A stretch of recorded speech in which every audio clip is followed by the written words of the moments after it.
इसलिए आप जान लीजिए कि कोई भी आदमी आपसे यह कहे कि तुम्हारे कुंडलिनी जागरण का इतना पैसा दो या तुम्हारे आत्म साक्षात्कार इतना पैसा दो, तो उस पर विश्वास नहीं करना चाहिए। लेकिन फिर यह प्रश्न किया जाता है कि यह धर्म की शक्ति क्यों बढ़ाई जाए और धर्म में शक्ति रहने से क्या फ़ायदा हो, जो बिल्कुल पर्याप्त है। सही बात है कि अगर आप धर्म की बात कर रहे हैं, संतुलन की बात कर रहे हैं और अति में नहीं जाना चाहिए इसकी बात कर रहे हैं, तो आखिर क्यों? जब आप कोई प्लेन को देखते हैं जो आकाश में उड़ता है, उसके उड़ान से पहले देखा जाता है कि वो संतुलित है या नहीं, उसके सब पेंच कसे हुए हैं या नहीं, वो सब पूरी तरह से जुटा हुआ है या नहीं। उसी प्रकार धर्म से मनुष्य में वो शक्ति आती है जिससे वो उड्डान कर सकता है। उसका उड्डान बहुत आसान और बिल्कुल सीधा पहुंचता है अपने लक्ष्य की ओर जब वो धर्म में खड़ा होता है। बाह्य के धर्मों की मैं बिल्कुल भी नहीं बात कर रही हूँ, लेकिन अंदर के अपने धर्म होते हैं। जैसे कार्बन की वैलेंसी जो 4 है, ये उसके धर्म है। कार्बन का धर्म है उसकी 4 वैलेंसी। और उसी प्रकार हमारी 10 वैलेंसी है, हमारे 10 धर्म हैं। उन 10 धर्मों को हमें संभालना चाहिए, और जब तक हम उन 10 धर्मों में संतुलित नहीं होते हैं तब तक हमारी उड्डान नहीं हो सकती। पर आज का सहयोग और तरह का है।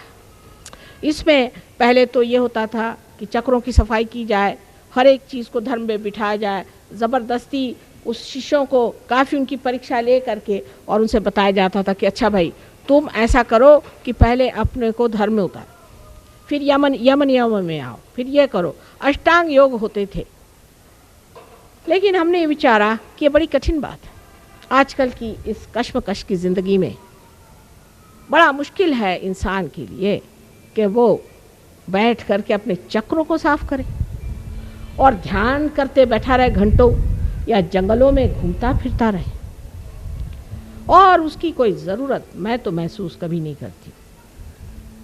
पर एक कार्य करना था, वो ये कि इस उड्डान को पहले बना लो, किसी तरह से टिमटिमाता क्यों न हो, पर आत्मा का दिया इनके चित्त में भर दो। जब आपको एक कंदील जलाना होता है तो आप क्या करते हैं कि उस कंदील को साफ़ कर लेते हैं, और साफ़ करने के बाद में आप उसमें दीप जलाते हैं। फिर देखते हैं वो गंदाइया भी, फिर उसको निकालते हैं, फिर साफ़ करते हैं, फिर उसको जब पकड़ते हैं लाइट में तो फिर वो गंदा लगता है। लेकिन हमने ये सोचा कि अगर इसमें दीप ही जला दें तो उसे देखते ही साथ आप समझ जाएंगे कि अरे हमारे कंदील में तो ये खराबी है। उसकी जानकारी होते ही आप अपने आप स्वयं ही उसे स्वच्छ कर लेंगे और आप ही अपने गुरु हो जाएंगे। फिर गुरु का चक्कर खत्म हो गया। और यही आज का सहयोग है कि अत्यंत सूक्ष्म ऐसी मध्य मार्ग में हमारी जो सुषुम्ना नाड़ी है उसके अंदर एक ब्रह्म नाड़ी है। वो 3.5 लपेटे में, जैसे कि एक कागज़ को आप लपेट लीजिए, इस तरह से मध्य नाड़ी है। और उसके जो बीच का हिस्सा जो बहुत सूक्ष्म है, उसके अंदर से कुंडलिनी एक बिल्कुल छोटे से बाल की तरह उठ करके और छेद देती है ब्रह्मरंध्र। उसके बाद ऊपर से परमात्मा की जब करुणा बहने लगती तब और उसके साथ में बहुत सारे ऐसे ही केश के जैसे बिजली के तरह तार जैसे उठते हुए कुंडलिनी 6 चक्रों में भेदती हुई ऊपर तक चली जाती है। जो आदमी संतुलन में रहता है, जिसने हमेशा धर्म का पालन किया है, जो धर्म में रहता है, अपने गौरव से रहता है, ऐसे आदमी की कुंडलिनी खट से पूरा की पूरा ब्रह्मरंध्र छेद करके ऊपर चली जाती है। ऐसे हमारे यहाँ कुछ लोग हैं, लेकिन वो देहातों में रहते हैं, शहरों में नहीं। शहर में तो पहली भूत की ये दशा है कि वो अहंकार रूपी बड़ा सुंदर सा जान पड़ता है, और उस अहंकार में डूबे हुए हम कठिनाई से पाते हैं। अभी थोड़े दिन की बात है, हम देहातों में ज़्यादा घूमते हैं, आप जानते हैं। 4-5 दिन हुए होंगे, एक गांव है अस्त गांव, जो कि बहुत ही छोटा गांव है, और उस गांव में बहुत दूर दूर से लोग अपने बैलगाड़ी में पैदल आए, हज़ारों की तादाद, और कुछ नहीं। मैंने कहा ऐसे हाथ करो, और थोड़ा सा संतुलन दिया। बताओ कितनों के हाथ में ठंडक आ रही है? सबने हाथ उठा दिए और सबने बता दिया कि हमने पार हो गए, और बस खुश हो गए, उनकी शक्लें बदल गई।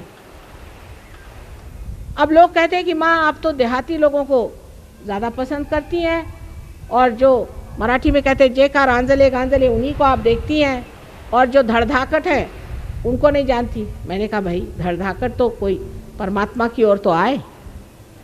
जो शहरों में रहने वाले लोग हैं उन पर जो मैंने कल आपको बात बताई थी कि अधोगति की ओर जा रहे, चित्त उनका हमेशा गलत ही चीज़ों की तरफ जाता है, जहाँ नहीं जाना चाहिए वहीं जाता है।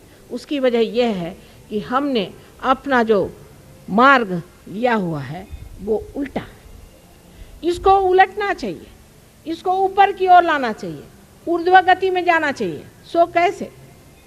पूरी सिस्टम बदलना चाहिए। मैंने कल आपसे कहा जब तक ये पूरी सिस्टम नहीं बदलेगी तब तक हम लोग ठीक नहीं हो सकते, और ये बदलना हम लोगों का कार्य है कि जब हम योगी जन हो जाएंगे तो अपने आप सिस्टम बदल जाएगी। आखिर सिस्टम भी तो इंसान ने बनाई है, और दूसरी सिस्टम भी यही योगी जन बनाएंगे, जहाँ हम ऊर्ध्व गति को प्राप्त होंगे।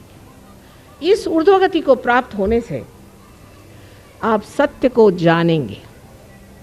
अब सत्य क्या है?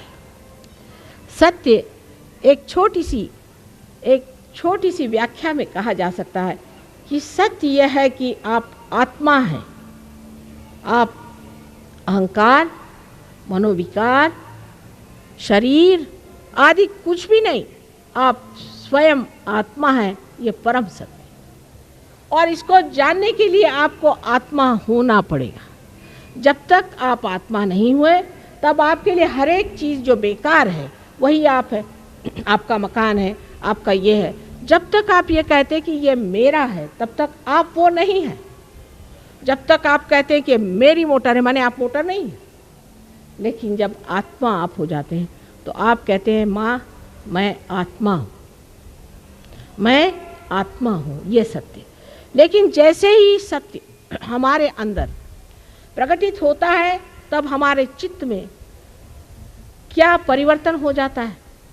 सबसे पहले तो इस आत्मा के प्रकटीकरण से जो लोग बुद्धिवादी होते हैं उनके बुद्धि में प्रकाश आता है, और जो हृदयवादी होते हैं उनके हृदय आनंद से डोलने लग जाते हैं। तो उसके बारे में मैं कल बताऊं, लेकिन आज बुद्धिवादियों की बात मैं बताती हूँ कि जो बुद्धिवादी होते हैं उनकी बुद्धि में एक प्रकाश आ जाता है, और वो देखते हैं कि यहाँ बैठे बैठे हम महसूस कर रहे हैं इन उंगलियों के अग्रों में के इस आदमी में क्या शिकायत है और हम में क्या शिकायत है। हम किस तरह से इस चीज़ को महसूस कर रहे हैं। एक बार जब शुरू में इंग्लैंड में हमने काम किया, आप आश्चर्य करेंगे, 4 साल तक हम 7 आदमियों की खोपड़ी ठीक बैठे करते रहे। परेशान हो गई तबीयत। मैंने कहा इससे अच्छा उस हिंदुस्तान में काम करे, पर क्या करें, हमारे पति की वहाँ नौकरी है। तो मैंने कहा चलो इन पे कुछ हाथ चला सके। तो 7 साल तक मार परेशान हो गए। 4 साल तक हमने 7 आदमियों पे मेहनत करी।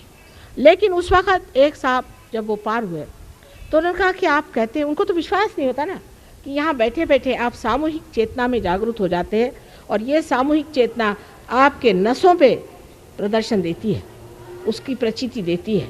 तो किस तरह? मैंने कहा अच्छा तुम कोई सवाल पूछो। कहने लगा कि अच्छा मेरे पिता की चिट्ठी नहीं आई, बहुत दिन से टेलीफोन नहीं आया, मैं जानना चाहती हूँ मेरे पिता कैसे। अच्छा, मैंने कहा ऐसे हाथ करके और तुम ध्यान करो अपने पिता का। एकदम से उनकी उंगली यहाँ पर बुरी तरह से जलने लगी। कहा माँ इसका क्या अर्थ हुआ? मैंने कहा देखो बेटे, ये सब आपके पिता के चक्र हैं, और ये जो है विशुद्धि चक्र है। तो अंग्रेजी में मैंने कहा कि he must be down with very bad bronchitis. और जब मैंने ऐसे कहा, उसने कहा सच बात है। मैंने कहा तो फ़ोन करो। जब उन्होंने फ़ोन किया तो उनकी माँ फ़ोन पर आई और उन्होंने यही वाक्य कहा, your father is down with very bad bronchitis. उसके बाद उनका अच्छा अब क्या करें? मैंने कहा अच्छा मैं तुमसे बताती हूँ इसको किस तरह से ठीक करना। और जब वो किया तो 1 घंटे बाद उनकी माँ का फ़ोन आया। उनका भाई पता नहीं क्या चमत्कार हो गया कि तुम्हारे फादर एकदम आधे घंटे बाद उठ के खड़े हो गए। इस परफेक्टली ऑलराइट। ये चित्त की कमाल, जिसे चित्त कहते हैं, ये असली चित्त है जिसमें सत्य का प्रकाश आ जाता है। सब्सक्राइब कीजिए कुंडलनी जागरण को और प्रेस कीजिए बेल आइकन को, जिससे कि आपको मिल सके हमारी लेटेस्ट वीडियो सबसे पहले।